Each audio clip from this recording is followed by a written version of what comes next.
Good morning, Soflo. Welcome to the show. We begin today with a little binge-worthy television. Roar is a new limited series streaming on Apple TV+, and it's based on a book of short stories. Roar sees the world through the eyes of women with an incredible all-star female cast, and I sat down with three of its leading ladies who shared how this show will challenge the way you think.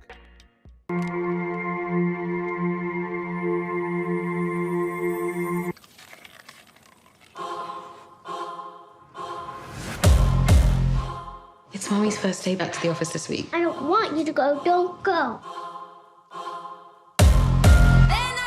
Roar is an anthology series of darkly comic feminist fables. Based on the short story collection by author Cecilia Ahern, it spans genres of magical realism to psychological horror in 8 standalone stories featuring ordinary women in some pretty extraordinary circumstances. Itchy about it. Make the most of this. I don't understand why you guys aren't answering any of my questions. You're not saying anything. The series is the creative vision of co-showrunners Liz Flahive and Carly Mensch, who gave us such hits as Orange is the New Black and Glow. Roar features an all-star, female-driven cast, including Allison Brie, who plays Becky Moss in the short The Woman Who Solved Her Own Murder. One of the things that stood out to me was the conversation around violence against women.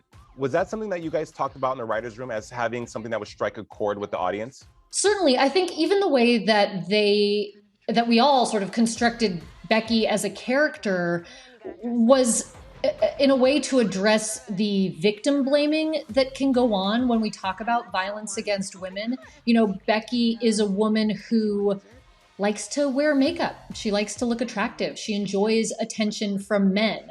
But that doesn't make her life less valuable. That doesn't mean that she deserves to be violently assaulted or murdered. And it also, you know, we take a deep dive into incel culture, which is becoming increasingly insidious in terms of misogyny. Who would do this? I'm a ghost. It's annoying that you're actually kind of attractive. In Roar, women eat photographs, live on shelves like trophies, and even date ducks.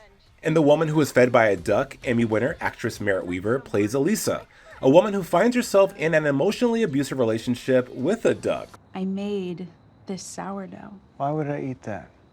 What was it like acting opposite an unlikely co-star? So I thought that was going to be the hardest part of the episode. I thought that we would spend our days like maybe grabbing a line or two before the duck started to quack or waddle away.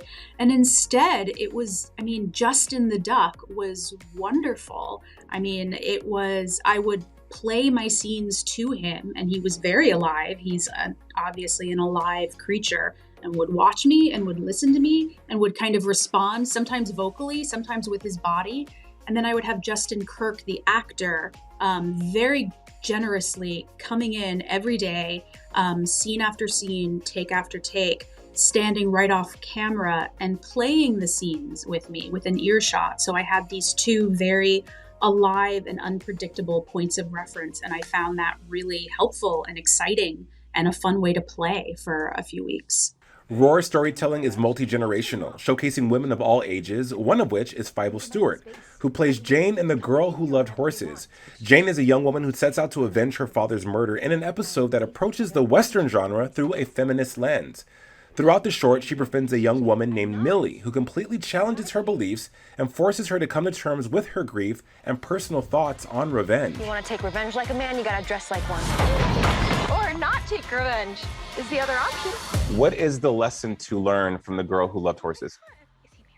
The lesson I continue to still believe is the lesson when you watch the episode is just to listen to yourself. Listen to your intuition. I think one of the greater things that Jane has as a younger girl is that she really listens to her heart. You know, she isn't veered by anyone else's opinions. And I think that's why the pushback towards Millie was so strong, because she knew what she needed to do in order for her to feel okay. And thankfully life happened and love happened and friendship happened. And throughout that, you know, the revenge isn't the revenge that she was expecting, but it still felt good enough. At its core, Roar celebrates the resilience and beauty of the female experience and invites audiences to explore the many ways people move through the world and their unique perspectives. I think that's Liz and Carly's specialty, really is finding a way to tell stories about the female experience that are extremely relatable and enjoyable, but that hopefully stick with you and keep you thinking after the fact. I think that each of these episodes really does that. I think that as women in this day and age, we are moving towards something greater than this. So, and to be part of that process is going to be one of the most iconic things in my life. I mean, I'm only 25 years old, and to be a part of something so powerful is already a huge accomplishment in my eyes.